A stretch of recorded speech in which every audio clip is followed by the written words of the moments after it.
చెవిరెడ్డిని ఎట్టకేలకు అనేక రకాలైనటువంటి ప్రయత్నాలు చేసి ఒక కేసులో అరెస్ట్ చేసి అతన్ని బయటికి రాకుండా ఇప్పటికి ఉంచారు.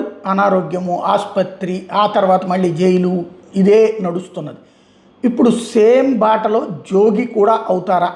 ఎందుకంటే జోగి రమేష్ సోదరులకు సంబంధించి పెట్టినటువంటి కేసు అయితే మొలకల చెరువు కల్తీ మద్యం చేసినటువంటి అతను జోగి పేరు చెప్పాడు అన్నటువంటి కారణం. ఇప్పుడు చెవిరెడ్డిది కూడా అంతే, వాళ్ళ పిఏనో వాళ్ళ గన్మెన్నో చెప్పాడు అన్నటువంటి కారణంగా అతన్ని జైల్లో ఉంచారు రోజుల తరబడి. వేరే ఆధారాలు ఏమి లేవు. ఇక్కడ ఇది అంతే, ఆ నిందితుడే చెప్పాడు అన్నటువంటి పేరు మీద పెట్టినటువంటిది. ఇప్పుడు వాస్తవంగా మొన్న పెట్టినటువంటి కేసు ఎక్స్పాన్షన్గా మొలకల చెరువు కేసులు నిందితులుగా జోగి సోదరుని చేరుస్తున్నారు. జోగి రాము, జనార్దన్ రావుల మధ్య యూపీఐ లావాదేవీలు ఏమైనా జరిగినాయి అన్నది క్వశ్చన్ మార్క్ అట. ఇన్ని రోజుల పాటు చేసిన తర్వాత ఇంకా క్వశ్చన్ మార్క్ ఏంటి? తద్వారా సంథింగ్ ఒక గేమ్ నడుస్తుంది.